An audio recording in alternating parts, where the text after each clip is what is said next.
A verdade sobre Constantino e a Igreja Católica. Um esclarecimento histórico. Você já ouviu alguém dizer que Jesus Cristo não fundou a Igreja Católica? Ou que o cristianismo foi corrompido por Constantino? Essas ideias são propagadas por aqueles que, desesperados diante da verdade histórica, inventam mentiras para justificar suas próprias seitas, criadas séculos depois. Mas hoje, vamos esclarecer de uma vez por todas o que realmente aconteceu. Constantino fundou a Igreja Católica? Será que ele inventou doutrinas ou corrompeu o cristianismo? Para responder a isso, vamos voltar no tempo e olhar para os fatos históricos, porque a verdade está muito bem documentada. Muito antes de Constantino nascer, a Igreja Católica já existia. E não sou eu quem diz isso, mas os próprios registros históricos. Vamos citar alguns exemplos. Já existiam bispos e líderes católicos como São Cipriano, Inácio de Antioquia, Irineu, Lino e Clemente. A palavra católica já era usada para descrever a Igreja no século II. Sacramentos como o batismo, a Eucaristia e a confissão já eram práticas comuns entre os primeiros cristãos. A devoção à Virgem Maria e a veneração dos santos já faziam parte da vida dos fiéis. E as imagens sagradas? Sim, também já existiam, mesmo que de forma simples, para ajudar os cristãos na sua devoção. O que Constantino realmente fez? Agora vamos falar do papel de Constantino. O que ele fez em 313 com o famoso Édito de Milão? Ele não fundou a igreja, mas deu liberdade de culto aos cristãos, que até então eram perseguidos brutalmente. Isso mudou a história, claro, mas não inventou nada. E quanto a oficializar o cristianismo como religião do império? Isso só aconteceu décadas depois, com o imperador Teodósio I em 380, por meio do Édito de Tessalônica. Desmontando o mito, dizer que Constantino fundou a Igreja Católica é tão absurdo quanto dizer que ele inventou a Bíblia. Afinal, o cânon bíblico ainda não estava definido na época, e foi a Igreja Católica, guiada pelo Espírito Santo, quem o organizou no século IV. Constantino não criou nada. Ele reconheceu uma realidade já existente, uma igreja unida, hierárquica, com doutrinas bem definidas e uma fé que já tinha resistido a 300 anos de perseguições.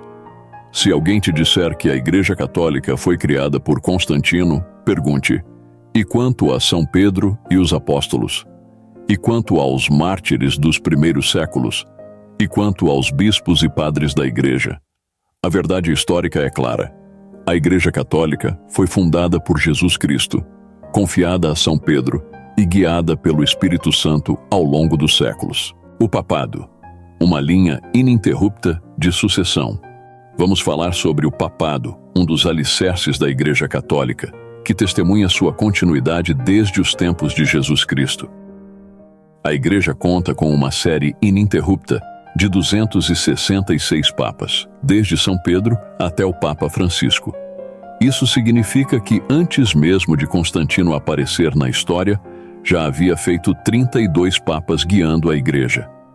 Se Constantino fundou a Igreja Católica, a qual igreja pertenceu esses 32 papas antes dele? Onde estão as provas de que Constantino criou uma nova igreja? Onde está o decreto imperial ou qualquer documento histórico que sustenta essa afirmação? A resposta é simples. Não há provas, porque essa alegação é falsa. A sucessão apostólica, iniciada por Jesus e confiada a Pedro, é uma marca registrada da Igreja Católica. Rezar pelos falecidos, uma prática antiga. Muito antes de Constantino, os cristãos já rezavam pelos falecidos. Essa prática não foi inventada por nenhum imperador, mas é testemunhada pelos primeiros séculos do cristianismo. Veja o que diziam os padres da Igreja. Tertuliano, bispo de Cartago em 220, afirmou: a esposa roga pela alma de seu esposo e pede refrigério para ele, esperando reencontrá-lo na ressurreição. Oferece sufrágios todos os aniversários de sua morte. Demonogamia 10.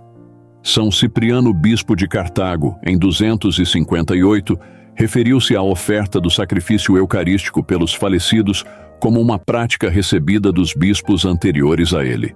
Nas suas epístolas, ele menciona frequentemente oferecer o sacrifício por alguém ou por ocasião dos funerais de alguém. Esses testemunhos mostram que orar pelos mortos é uma tradição cristã que remonta aos apóstolos, muito antes de Constantino. O batismo de crianças, tradição apostólica. Outro ponto que muitos tentam contestar é o batismo de crianças. Mas, novamente, a história está ao lado da Igreja. Veja o que diziam os primeiros cristãos. Orígenes, entre 185 e 255, escreveu: a Igreja recebeu dos apóstolos a tradição de um batismo também aos recém-nascidos. Epístola. Avenue Roman Numeral. Livro 5,9. Lembrando que do ano 185 até o ano 255, Constantino não tinha nascido. Cipriano, em 258, escreve: do batismo e da graça não devemos afastar as crianças. Carta a Fido. Seguindo a tradição apostólica, cada homem honesto reconhece que os cristãos dos primeiros séculos conheciam muito bem e observavam a doutrina e as práticas religiosas recebidas dos apóstolos. Observação: em 258, Constantino ainda não era imperador. Esses textos provam que batizar crianças não é uma invenção medieval, mas uma prática apostólica que existiu séculos antes de Constantino. O papado, a oração pelos falecidos e o batismo de crianças são pilares do cristianismo que existiam muito antes de Constantino nascer ou assumir o poder. São práticas enraizadas na tradição dos apóstolos e testemunhadas pelos primeiros cristãos.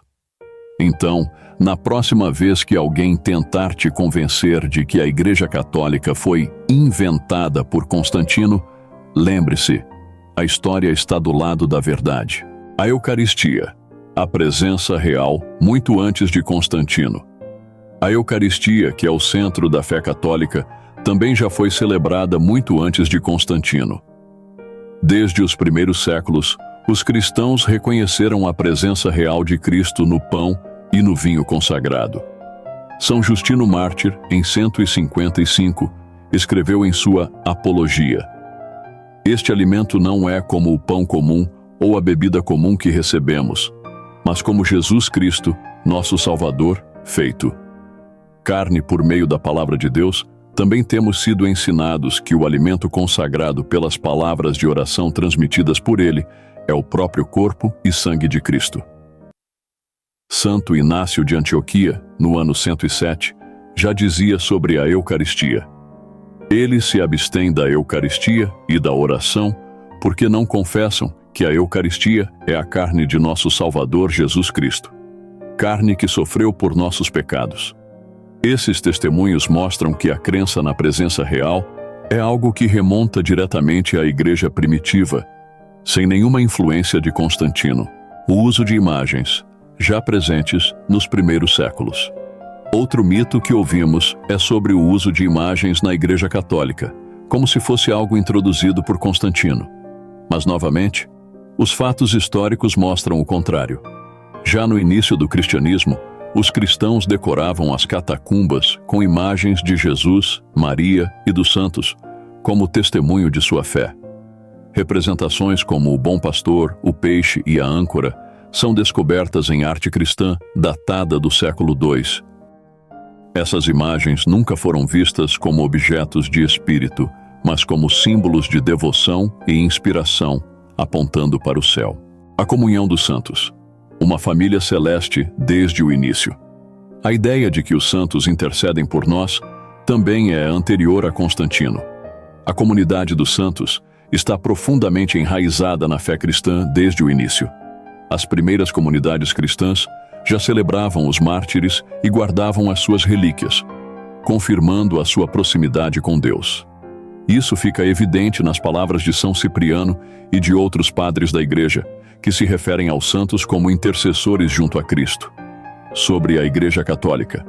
No princípio de século II, Santo Inácio escreve aos romanos que a Igreja de Roma preside a todas as demais. Nesta data, Constantino também não tinha nascido. Santo Irineu, também no século II, diz ser a Igreja Romana a máxima e fundada pelos apóstolos Pedro e Paulo.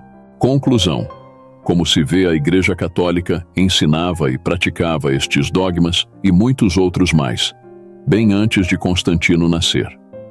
A Igreja Católica foi fundada de acordo com os ensinamentos de Jesus Cristo e que tem o apóstolo Pedro como figura de destaque, pois foi através dele que a Igreja começou a ser edificada. Mateus 16, 18.